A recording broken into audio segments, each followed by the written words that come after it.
Sometimes we quarrel, but then how we love making up again. Tonight, the art and the impact of Lucille Ball.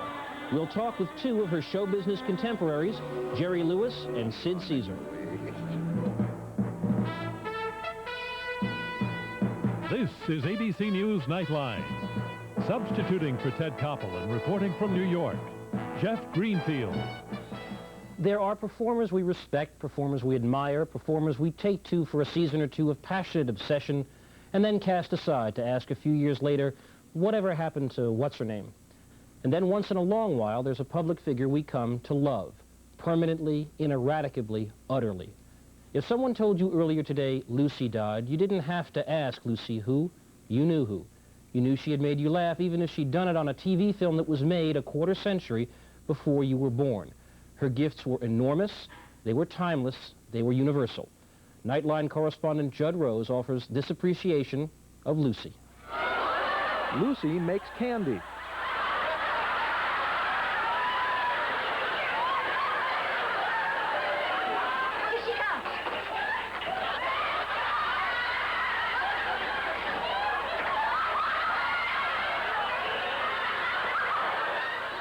Lucy makes wine.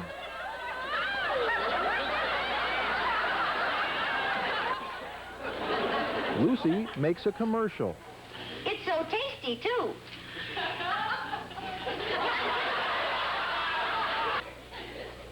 It's so tasty, too.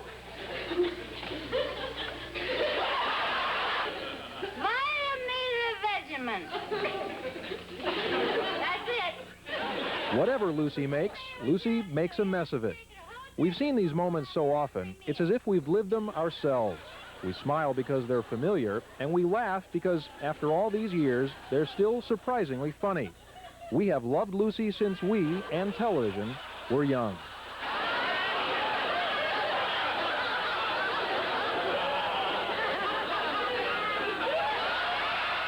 I'd like you to meet my friend. Shake hands with Mr. Joe.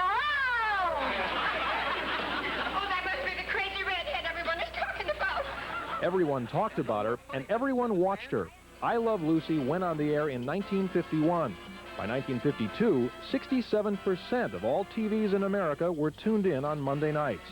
It was on for just 6 years, but it's been in reruns ever since. TV's first real hit, it remains one of the medium's enduring classics. We were just very busy doing it, and we didn't know the impact, of course, and had no idea that it was going to last any length of time. From the very beginning, we figured a year, year and a half, whatever, and I would have some home movies to show the new baby. Instead, Lucille Ball and her husband, Desi Arnaz, pioneered techniques that became standard TV practice years later. They were the first to record their shows on film, preserving them for future use, inventing the rerun. They used several cameras and a live audience, something TV situation comedies do to this day. For that matter, Lucy and Desi invented the sitcom itself. I ran over here, I opened the closet. Ethel, what? I've got an idea. I don't like that look on your face. Lucy was Lucy Ricardo. Vivian Vance was her reluctant cohort, Ethel Mertz. Together, they'd act out Lucy's elaborate schemes to break into show business, schemes destined to blow up or burn up in Lucy's face.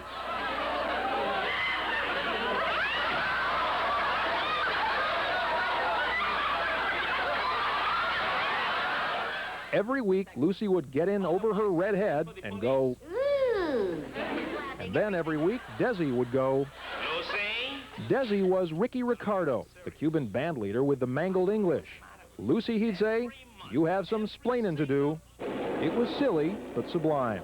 Lucy's red mop and rubber face were the tools of a consummate clown, a virtuoso of slapstick, and in one memorable episode, pantomime.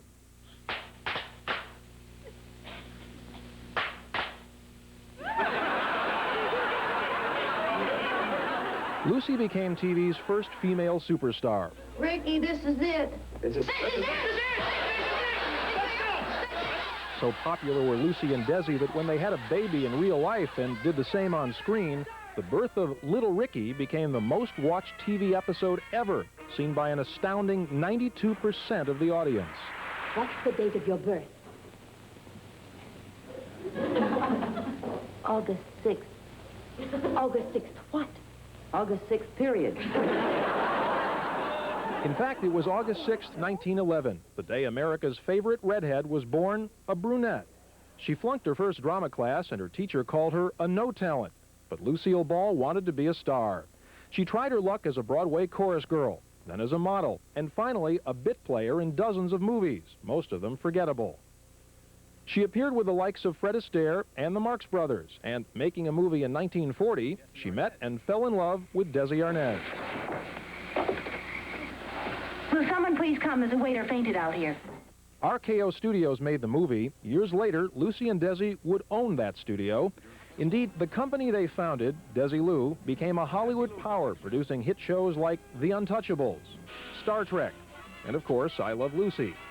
That show went off the air in 1957. Lucy and Desi divorced not long after that. Lucy returned to weekly TV in 1962. Her voice was now deep and gravelly. Her last name wasn't Ricardo, but it was the same old Lucy. Always a success, but never quite escaping the shadow of her earlier TV hit, Lucy stayed on the air until 1974, then made a movie, and then retired. In 1985, although slowed by age and illness, Lucy made a comeback, getting critical raves for a TV movie in which she played a homeless bag lady. I'm still here. That led her to try a return to weekly TV. The show, Life with Lucy, was a flop and was quickly canceled. But she remained active to the end. Her final public appearance was just last month with her old friend Bob Hope at the Academy Awards. But I've got the most gorgeous girl right by my side, Lucille Ball, right there. I'm delighted that somebody cares. I'm delighted that I have left something. I mean, you can go through your whole life and never leave anything behind that made a mark. And what a mark she's left. Well, I love Lucy. Everybody loved Lucy. The whole world is... She's gone, but she's still here. She's an American icon, but the language of Lucy is universal. When her reach so gloriously exceeds her grasp, she's ready to try again. Unsinkable, indomitable, she is the cockeyed optimist in all of us. I love Lucy and she loves me. For so many years, she made us laugh, and no doubt years from now, she still will. But tonight, she's making us cry. If there's a special spot in heaven for the clowns, open the gates. This time, Lucy has no splaining to do.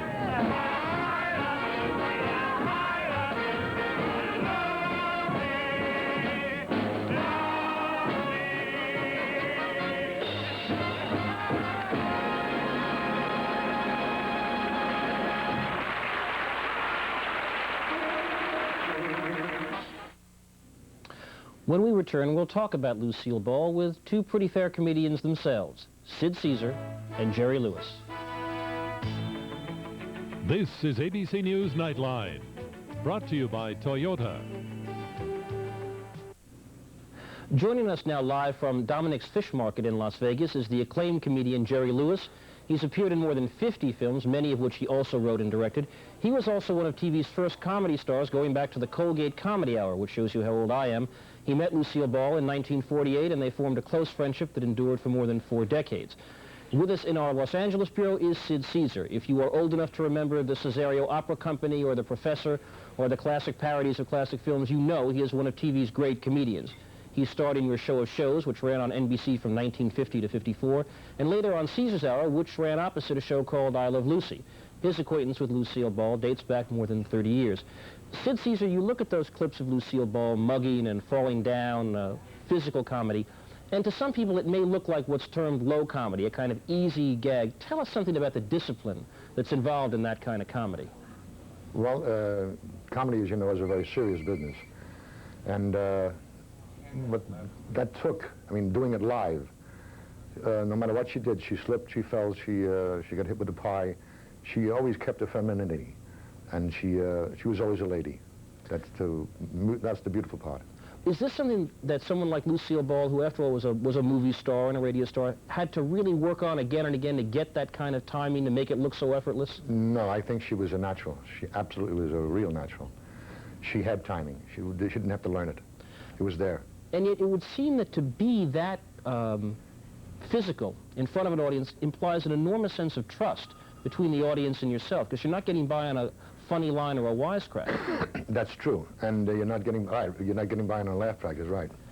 It was live, and the laughter you heard was the real laughter, and nobody had to tell you if you were hit or not. You knew immediately if you were going over or not going over. So, and she was, well, what can I say? She could take a pie in the face and still be a lady. Jerry Lewis, Lucille Ball, like yourself, was a behind-the-screens presence. I mean, you are a director and a writer and a producer. Lucille Ball was a studio owner. How do you keep the on-screen sense of, if I can use the term, a clown, so that the audience suspends its disbelief and still sees this very strong-willed woman as this kind of rather helpless child woman? And that must take an enormous sense in the performer, him or herself, to pull that off.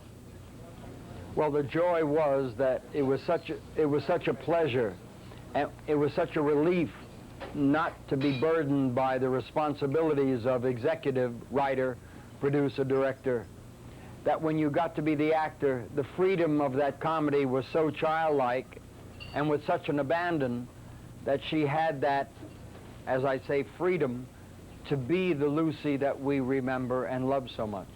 Was there a sense back in those first days of television that the fact that for the first time an audience at home could see comedy rather than listen to it on the radio made its impact that much more special, that they could actually see you, Lucy, Milton Berle, acting physical? Well, that was the joy of television.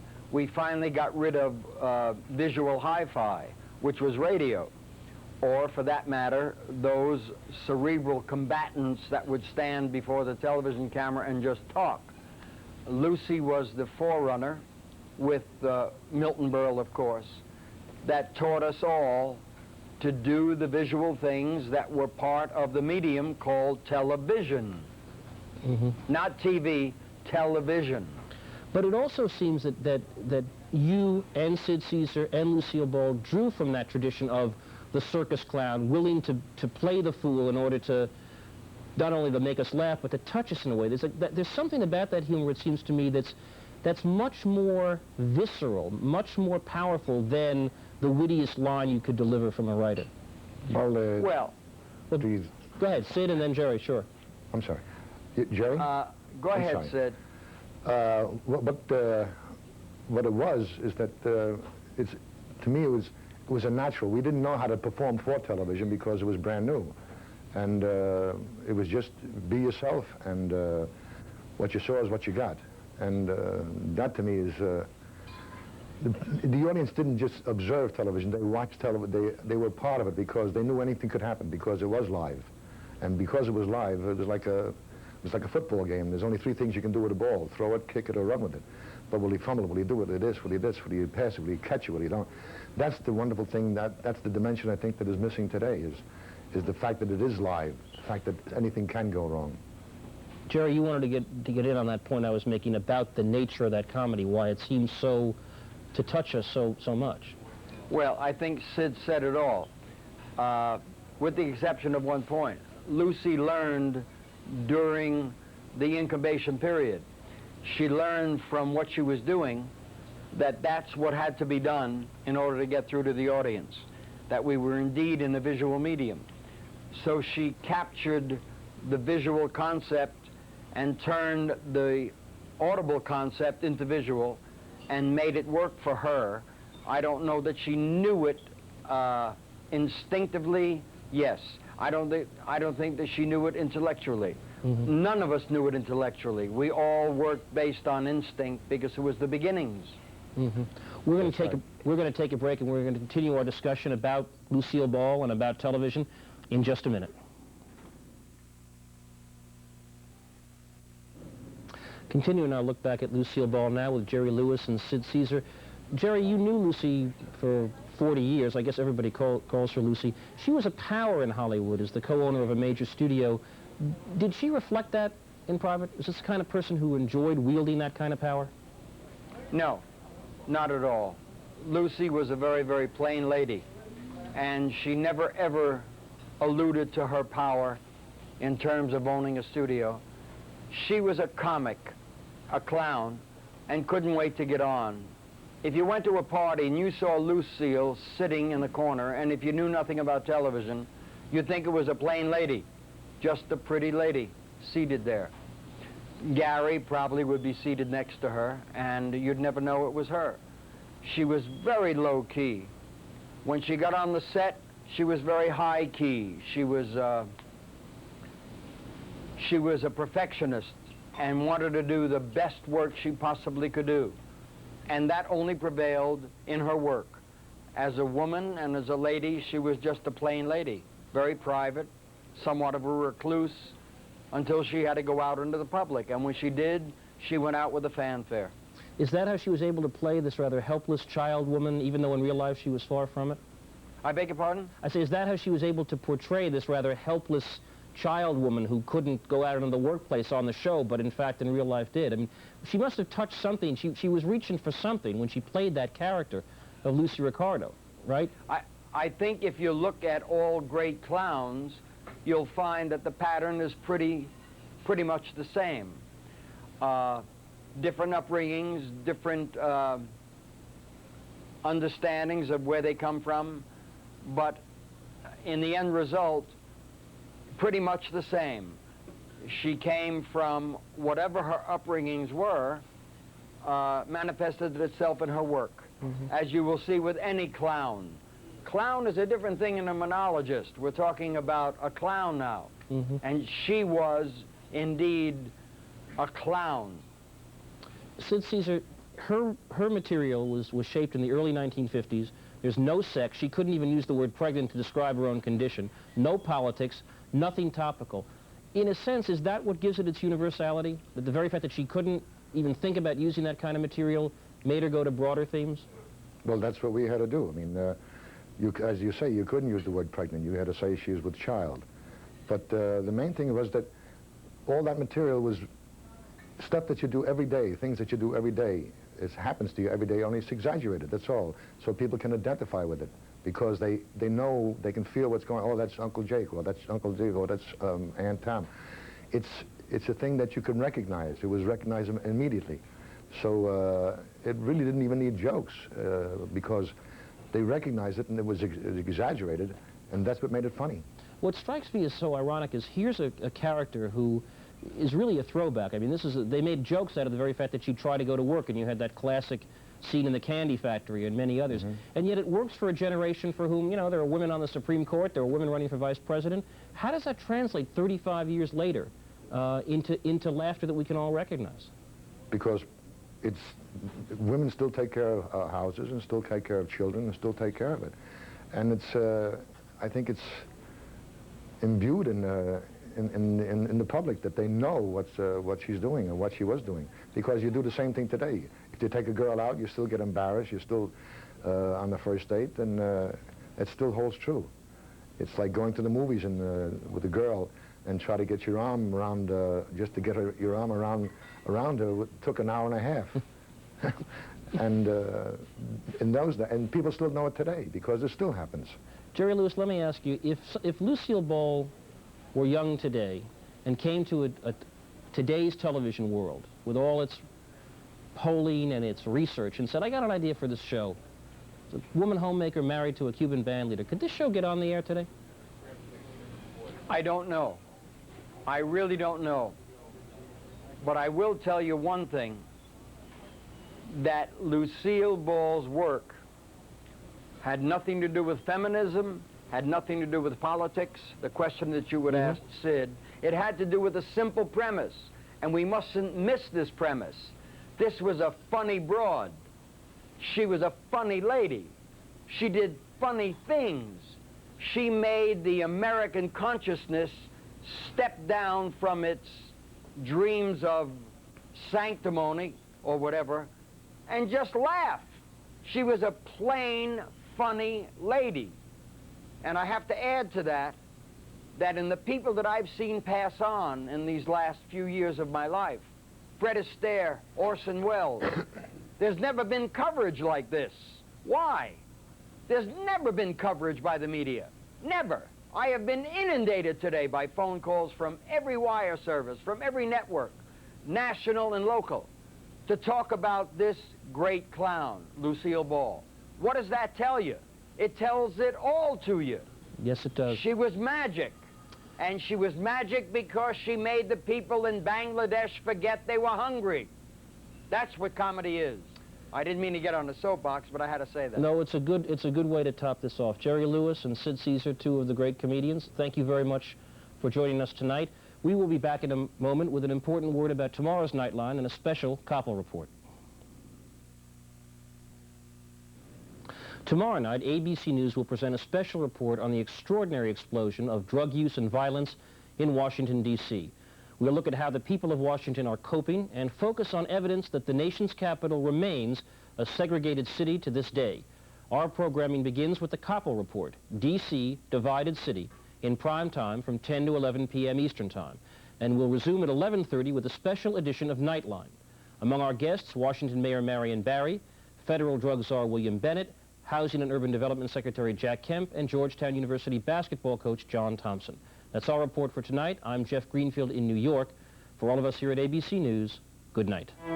This has been ABC News Nightline.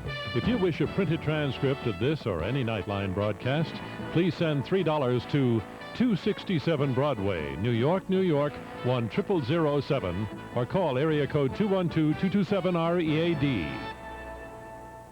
Presentation of ABC News, where more Americans get their news than from any other source.